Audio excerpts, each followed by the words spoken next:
IT job కోసం try చేస్తున్నారా? Coding ట్యూటర్లో training తో పాటు స్టైఫండ్ అండ్ 100% జాబ్ గ్యారంటీ. నమస్తే, వెల్కమ్ టు సుమన్ టీవీ. మరి కోల్కతా అభయ కేసు మీద చూసుకుంటే మనము ఇంకా ఎన్ని రోజులు ఈ వీడియో మీద మాట్లాడాలో అర్థం కావటం లేదు. చూసుకుంటే మరి ఈ కోల్కతా అభయ పైన సామూహిక అత్యాచారం జరగలేదనేది ఒక గొప్ప ట్విస్ట్ అనుకోవాలి దీన్ని. ఇప్పుడు అంటే జరగలేదు అని చెప్పేసి సిబిఐ వెల్లడించింది అని కొన్ని జాతీయ మీడియా ఛానల్ అయితే మనం వస్తున్నటువంటి వార్తలు చూస్తున్నాం. అంటే ఇప్పుడు సిబిఐ ఈ కేసుని మూసేసినట్టేనా? అంటే ఇక్కడతో అయిపోయిందా కేసు? మొన్నటి వరకు 10 మంది అన్నారు, తర్వాత 6 మంది అన్నారు, తర్వాత 2 అన్నారు, ఇప్పుడు ఒక్కలే అని చెప్తున్నారు.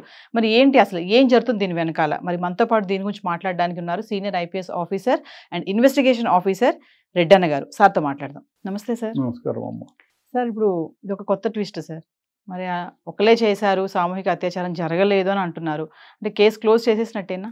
లేదండి, కేసు క్లోజ్ ఎందుకు అవుతుంది అయ్యే క్వశ్చనే లేదు. కాకపోతే ఇక్కడ జాతీయ మీడియా చెప్పిందే కానీ ఇన్వెస్టిగేషన్ ఆఫీసర్లు ఎవరు చెప్పలేదు.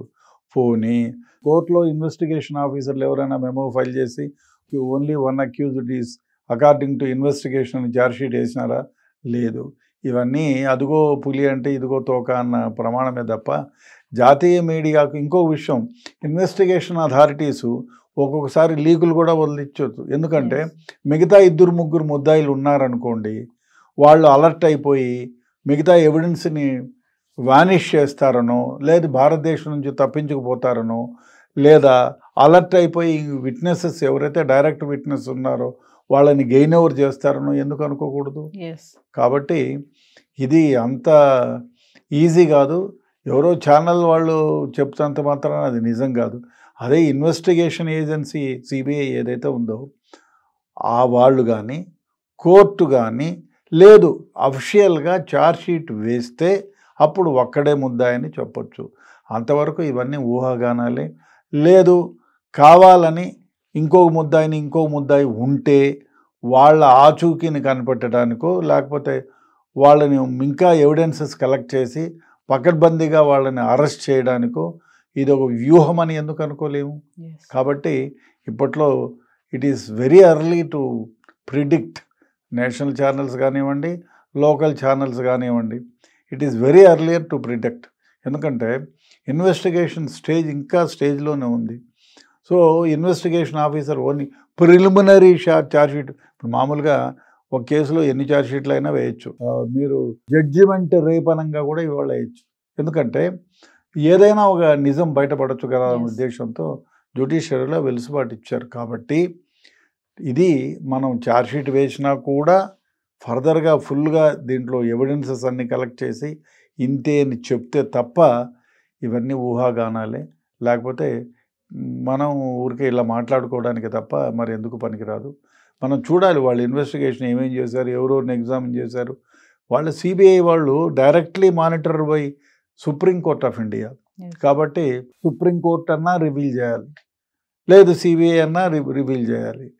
కాబట్టి లేదు ముద్దాయి నేనే చేశానని ఇంకో ముద్దాయి బయటకు వచ్చానని చెప్పాలి. అది ఇట్ విల్ నాట్ హ్యాపెన్. కాబట్టి ఇవన్నీ ఊహాగానాలే. దీనికి అంత ప్రాధాన్యత ఉండదని నా అభిప్రాయం. అంటే సార్, ఇప్పుడు కేసు దర్యాప్తు ఏదైతే ఉందో అది తుది దశకు వచ్చేసింది అంటే ఏమనుకోవచ్చు అంటారు? చెప్పలేము. ఎందుకంటే అన్లెస్ ఫైనల్ ఛార్జ్షీట్ వేస్తే అప్పుడు తుది దశ అని చెప్పచ్చు. ఇప్పుడు చెప్పలేము. చాలా కేసుల్లో ఒక ఛార్జ్షీట్ వేసిన తర్వాత మళ్ళీ ఎవిడెన్స్ కలెక్ట్ అయ్యి ఇంకో ముద్దాయి ఉండాడని తెలిసి చాలా సందర్భాల్లో మళ్ళీ ఛార్జ్షీట్ వేసి అక్యూజ్ని యాడ్ చేసి వాడిని అరెస్ట్ చేసి రిమాండ్కి పంపించిన సందర్భాలు ఉన్నాయి. సో కాబట్టి it is very very very early. ఇంకో ముద్దాయి ఉన్నాడా లేడా, ఇంతటి క్లోజ్ అయిపోయిందా కేసు అనేది మనం ఇప్పుడు చెప్పలేము. It is very early. Sir, ఇంకోటి ఏంటంటే కొన్ని కామెంట్స్ వస్తున్నాయి. ఏంటంటే అసలు నెక్స్ట్ ఇంకొక ట్విస్ట్ కూడా రావచ్చు. అసలు రేపే జరగలేదు, ఓన్లీ మర్డరే చేశారని చెప్పి కూడా ఇంకో 2 రోజులు ఇంకో వార్త కూడా వస్తుందని చెప్పేసి కూడా కొన్ని కామెంట్స్ వస్తున్నాయి. అంటే ఇలా వచ్చే ఛాన్స్ ఉంది అంటారా? I don't think. ఎందుకంటే అంత క్రూయల్గా చేసి ఎక్స్పెషలీ అయితే మనకు వచ్చిన లీకులు ఇన్వెస్టిగేషన్ అంతా మొదటి నుంచి తప్పని. ఇప్పుడు ఆమె సెమన్ ఏదో 150 గ్రాములు ఎంతో మిల్లీగ్రామ్స్ ఎంతో ఉందన్నారు. సో అది నిజమా అబద్ధమా? అదే నిజమైతే ఒక మనిషి సెమన్ అయి ఉండదు. పోనీ ఇంకేమి? ఆ విధంగా ఇన్వెస్టిగేషన్ కంప్లీట్గా ఇంతకు ఫారెన్సిక్ రిపోర్టే రాలేదు. ఆ ఫారెన్సిక్ రిపోర్ట్లో ఏం జరిగిందో చెప్పలేదు. ఆ వైలెన్స్ ఒకళ్ళ చేసింటారా, ఇద్దరు చేసింటారా, ప్రాబబిలిటీ ఏమిటి, ఆ రూమ్లోకి ఎవరు పోయినారో అదంతా క్షుణ్ణంగా ఇన్వెస్టిగేట్ చేయాలి.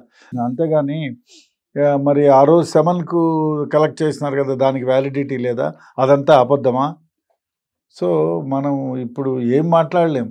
మనకు ఇన్వెస్టిగేషన్ ఆఫీసర్ ఎదురుగా కూర్చొని, బాబు మొదటి రోజు ఏం చేసావు, రెండో రోజు ఏం చేసావు, ఎఫ్ఐఆర్ కట్టినప్పటి నుంచి ఎంతమందిని ఎగ్జామిన్ చేసావు అని మనం మాట్లాడగలిగితే దాంట్లో విశేషాలు. ఫారెన్సిక్ ప్రొఫెసర్ని, ఆ డాక్టర్ని ఎంత సెమన్ కలెక్ట్ చేశారు, మళ్ళీ ఎఫ్ఎస్ఎల్కి పంపించారా, ఫారెన్సిక్ ల్యాబొరేటరీలో ఆ సెమన్ ఎవరిదని వచ్చింది, అక్యూజుడు ఉన్నారు, అక్యూజుడు సెమన లేదు వాని దగ్గర నుంచి కలెక్ట్ చేసి ఉంటారు.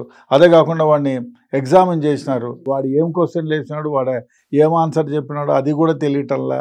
సో ఇవన్నీ ఒకవేళ వాడు ఆయనతో కాకుండా ఇంకా 2-3 పేర్లు చెప్పినాడా, చెప్పుంటే ఎందుకు ఇన్వెస్టిగేషన్ వాళ్ళు బయటికి చెప్పలేదు? అంత గట్టి ధీమా ఉండే వాళ్ళ, లేదు వాళ్ళు చెప్తే వేరే దేశాలకు పారిపోతారనా, లేదు వాళ్ళపైన ఇంకా ఎవిడెన్స్ కలెక్ట్ చేయాలనా? ఇవంతా ఇన్వెస్టిగేషన్లో ఈ ఎర్లీ, ఇది వెరీ ఎర్లీ టు ప్రిడిక్ట్. ఇంకోటి ఏంటంటే సార్, అలా జరిగి దగ్గర నెల వస్తుంది. ఆగస్ట్ 9వ తారీఖు, ఈరోజు చూసుకుంటే 7వ తారీఖు. అంటే ఇంత చేస్తున్నా కూడా ఇంత టైం పట్టేసింది అంటే కల్ప్రిట్స్ని ఇవన్నీ కూడా తప్పించే ప్రయత్నం చేయడానికి అంటారా? ఈ లేట్ ప్రాసెస్ అనేది ఎందుకు జరుగుతుంది అంటారు అసలు? ఇప్పుడు చెప్పలేం మనం, తప్పించే బాధ్యత కొన్ని విషయాలు మనం చూస్తే ఒక మెమో ఏదో వచ్చిందంటారు 8న, ఎవరెవరో ఇద్దరు ముగ్గురు డాక్టర్లు కూడా అక్కడ ఉన్నట్టు చేసినట్టు. మరి ఆ మెమో ఎందుకు ఇచ్చారు? 5:30కి ఎవరన్నా రిహార్సల్ చేస్తారా? లేదు అతను ఎవరు, అతను టీఎంసీ యూత్ లీడర్ అంటున్నారు. ఇవన్నీ హియర్ సే, అంతేగాని దెర్ ఈజ్ నో డైరెక్ట్ వే. కరెక్ట్గా మనం అతను ఆ రోజు ఎందుకున్నాడు ఆ మర్డర్ అయిన సీన్లో, అవన్నీ క్షుణ్ణంగా ఇన్వెస్టిగేషన్ చేయాలా. అది మనం ఇన్వెస్టిగేషన్ చేసే ఆఫీసరు ఎక్కడ నోరు మెదటం లేదు. కాబట్టి ఇది very early stage to talk all about this. ఇప్పుడు West Bengal government, central government both are most dangerous అని కామెంట్స్ కూడా వస్తున్నాయి. దీనికి ఏం చెప్తారు? గవర్నమెంట్ ఇప్పుడు నిజం చెప్తే మనం ఎథిక్స్, మారల్స్ అన్ని దగ్గర కొరవడినాయి. ఎక్కడో కొందరు మాత్రమే ఉన్నారు ఎథిక్స్ని, మారల్స్ని కనుగొని, అరే మనం రేపు పొద్దున్నే, ఇప్పుడు పదవి ఎంతకాలం ఉంటుందండి? 5 ఏళ్ళు ఉంటుందా? తర్వాత మీరు మచ్చ ఎక్కడికి పోతుంది? కాబట్టి దానికి భయపడేవాళ్ళు, అరే ఈరోజు ఏముందిలే తప్పించుకున్నాం, నాకు డబ్బు వచ్చేస్తుంది, పవర్ వస్తుంది, నా పిల్లలకి జాబ్ వస్తుంది, నేను ఏదో అందుకు 500 కోట్లు 1000 కోట్లు సంపాదించుకుంటానంటే అది ఎల్లకాలం ఉండదు కదా. పవర్ ఇవాళ ఉంటుంది, రేపు లేకుండా పోతుంది. బట్ నిజం అనేది ఇవాళ కాకపోయినా రేపు తెలుస్తుంది కదా. అప్పుడు మీ లైఫ్ ఎక్కడ ఉంటుంది, మీ హిస్టరీలో మీ పేరు ఎక్కడ ఉంటుంది? కాబట్టి కొంచెమైనా ఆలోచన చేయాలా. ఆ సెంట్రల్ గవర్నమెంట్ ఎట్లాంటిదా, స్టేట్ గవర్నమెంట్ ఎట్లాంటిదా అనేది కాదు.